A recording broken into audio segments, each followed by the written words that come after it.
Sebelumnya, Assalamualaikum warahmatullahi wabarakatuh. Salam warahmatullahi wabarakatuh. Untuk hari ini kita akan presentasi mengenai RPP yang sudah dibuat minggu lalu pada tugas ketiga ya. Nah, untuk tugas ini saya akan menjelaskan mengenai RPP yang saya akan buat, yaitu untuk identitasnya, nama penyusun saya sendiri, Muriani Sabila. Untuk jenjang sekolahnya, sekolah dasar. Di sini saya buat fase atau kelasnya kelas 2, fase A, untuk mata pelajaran ilmu pengetahuan alam. Untuk materi pokoknya di sini panca indera dan fungsinya. Alokasi yang saya butuhkan itu di 5 kali 35 menit, saya bagi menjadi 2 pertemuan. Untuk tahun ajarannya di tahun ini 2025 sampai 2026. Nah, untuk karakteristik peserta didik yang saya tampilkan yaitu peserta didik kelas 2 SD berada pada tahap operasional konkret, sehingga pembelajaran perlu menggunakan benda nyata yang seperti permainan, percobaan. Di sini saya akan menggunakan box misteri. Nah, untuk kompetensi awal, peserta didik sudah paham atau mengenal anggota tubuh dan fungsi sederhana dalam kehidupan sehari-hari. Untuk profil pelajar Pancasilanya, 1. Beriman dan bertakwa kepada Tuhan Yang Maha Esa. 2. Bernalar kritis. 3. Bergotong royong. 4. Kreatif. 5. Dan mandiri. Untuk sarana dan prasarana yang saya gunakan pada saat pembelajaran yaitu laptop dan LCD proyektor, LKPD atau lembar kerja peserta didik, gambar panca indera yang nantinya akan saya berikan di lampiran, kotak misteri, penutup mata, benda percobaan seperti kapas, gula, garam. Saya akan menggunakan suara dari handphone, yaitu dering handphone, dan juga kopi, kertas plano, serta sticky notes.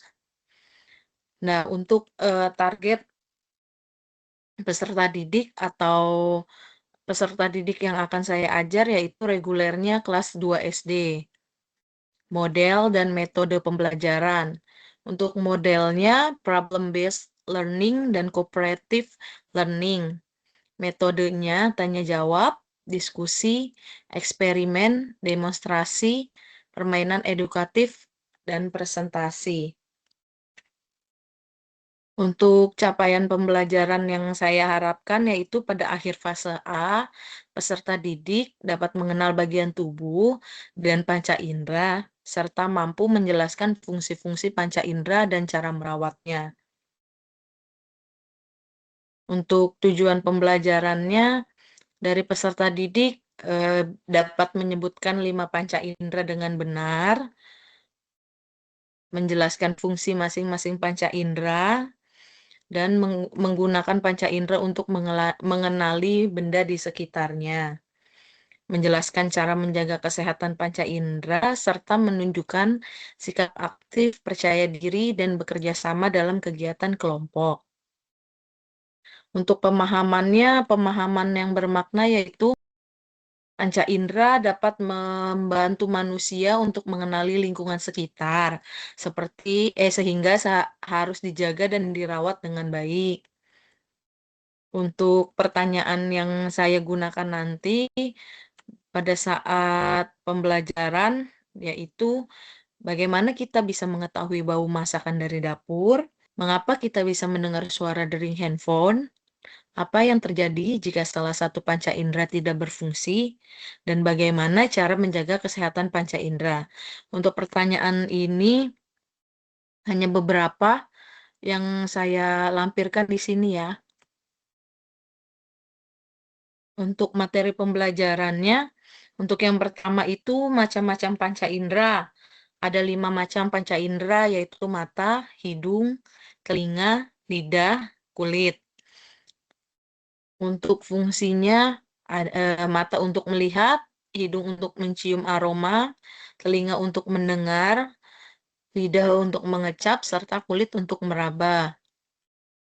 Untuk kegiatan pada pertemuan pertama, yaitu materinya mengenal 5 panca indera, dan alokasi waktu atau waktu yang saya butuhkan itu 2 kali 35 menit atau sama dengan 70 menit dalam kegiatannya. Untuk pendahuluan, sebelumnya saya akan memberi salam dulu, mengajak peserta didik berdoa. Setelah itu, pengecekan kehadiran peserta didik. Terus, apa namanya, saya melakukan apresiasi pertanyaan dengan pertanyaan, bagaimana cara kalian mengetahui ada bau masakan? Kalau mata ditutup, apakah kalian masih bisa menebak benda? Dan setelah itu, saya menyampaikan tujuan pembelajarannya 5 panca indera tersebut.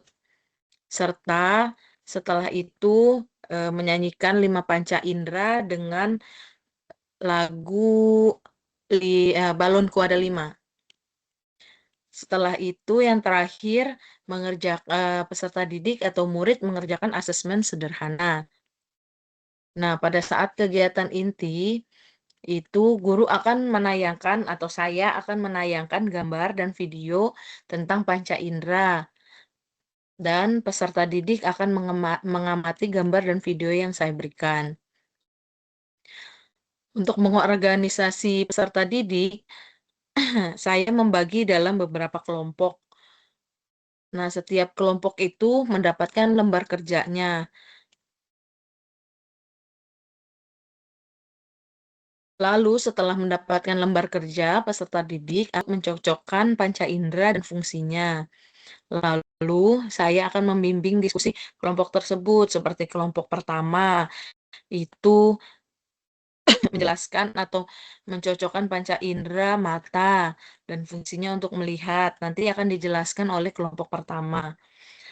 Setelah itu, peserta didik bermain kotak misteri, menebak menggunakan indera tertentu, mengembangkan dan menyajikan hasil. Nanti setiap kelompok akan maju dan mempresentasikan hasil diskusinya, dan kelompok lain akan memberikan tanggapan. Dari analisis dan evaluasi, nanti saya akan memberikan penguatan tentang fungsi panca indera yang valid atau yang sebenarnya, dan juga saya akan menyimpulkan pembelajarannya. Untuk kegiatan penutup pada pertemuan pertama itu, saya akan membuat refleksi bersama peserta didik, dan nanti peserta didik akan ngisi angket refleksinya juga. Nanti saya akan memberikan pesan untuk menjaga kesehatan panca indera. Yang terakhir, setelah kegiatan selesai, akan menutup pembelajaran dengan doa. Nah, untuk yang pertemuan keduanya, di sini eksperimen panca inderanya. Alokasi yang saya butuhkan 3 kali 35 menit. Untuk kegiatan pertama atau kegiatan pendahuluannya, seperti biasa saya akan memberikan salam dan kita akan berdoa bersama.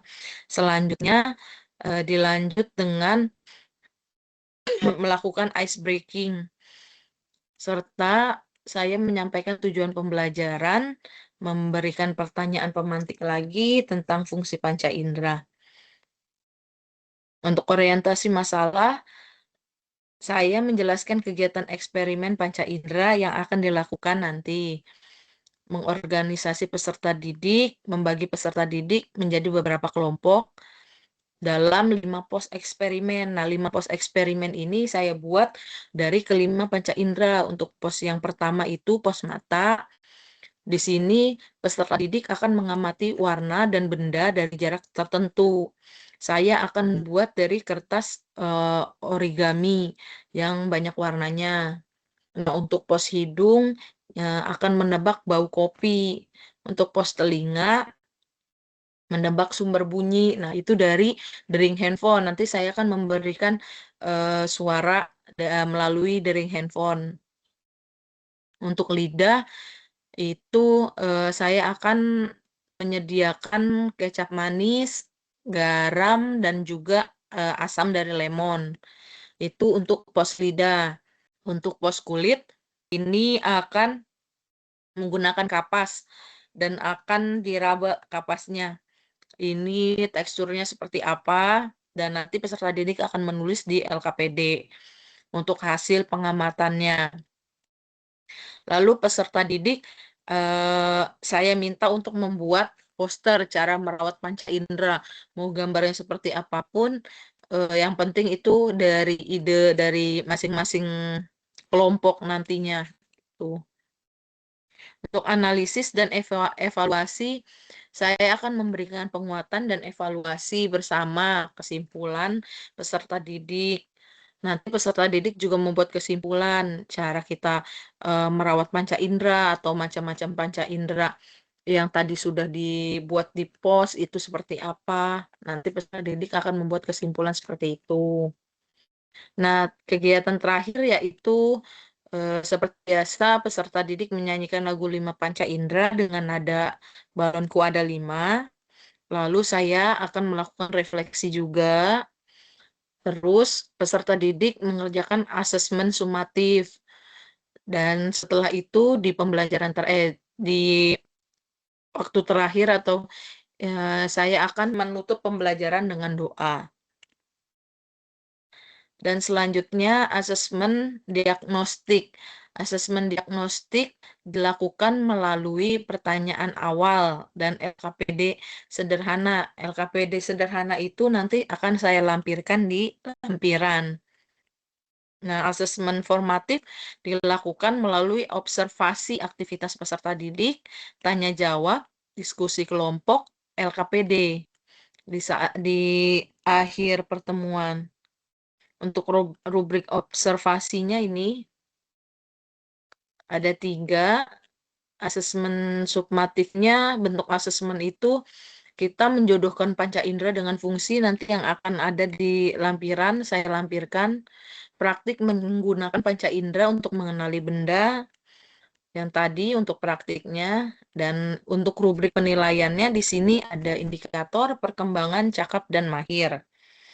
Apabila diharapkan untuk peserta didik bisa menyebutkan panca indera. Kalau dia bisa menyebutkan 5 panca indera dengan lengkap, nah itu untuk penilaiannya udah termasuk mahir. Apabila didik bisa menjelaskan fungsinya dengan sangat tepat, itu pun juga levelnya menjadi mahir. Nah, seperti itu. Untuk pengayaan dan remedial. Pengayaan peserta didik diminta menyebutkan hewan yang memiliki indera lebih tajam dari manusia. Dan apabila ada remedial, itu digunakan kepada peserta didik menggunakan kartu panca indera, kartu gambar panca indera dan fungsi secara berulang. Ini untuk refleksi guru yang saya gunakan. Ada 3. Yang pertama, apakah seluruh peserta didik aktif mengikuti pembelajaran? Bagian kegiatan mana yang paling menarik? Apakah alokasi waktu sudah sesuai? Dan untuk refleksi peserta didik, apa yang kamu pelajari hari ini? Bagaimana yang paling kamu sukai? Apa yang ingin kamu ketahui lagi? Nah, sekian untuk refleksi saya dan juga peserta didik. Yang terakhir yaitu lampiran LKPD atau lembar kerja peserta didik. Yang pertama, menjodohkan panca indera dan fungsinya. Di sini nanti peserta didik akan menuliskan nama terlebih dahulu dan kelasnya. Dan juga di sini ada gambar untuk mencocokkan mata. Apa fungsi mata untuk melihat? Nanti peserta didik akan menarik garis lurus dari panca indera dan fungsinya. Untuk yang kedua yaitu LKPD mengelompokkan aktivitas. Nah, di sini juga kita akan menggunting kegiatan yang digunakan oleh panca indera seperti tangan. Nah, tangan itu aktivitasnya untuk berjabat tangan. Nanti untuk yang gambar jabat tangannya ditempel di gambar tangannya seperti itu. Untuk yang ketiga, eksperimen panca indera yang tadi di pos 1, pos 2, pos 3 nanti akan menuliskan di sini pengamatannya kertas 1 berwarna apa, kertas 2 berwarna apa. Nah, nanti kesimpulannya yaitu indera yang digunakan menggunakan indera apa, kayak misalkan pos mata, berarti indera yang digunakan mata, fungsi indera tersebut ya untuk apa? Untuk melihat, mengamati warna, dan lain-lain, seperti itu. Ini untuk daftar pustaka saya yang saya gunakan. Sekian untuk presentasi RPP pembaharuan saya untuk tugas 3 ini. Terima kasih. Wassalamualaikum warahmatullahi wabarakatuh. Oh ya, ada pertanyaan atau enggak? Ada pertanyaan? Atau ada yang mau ditambahkan, saran mungkin buat saya?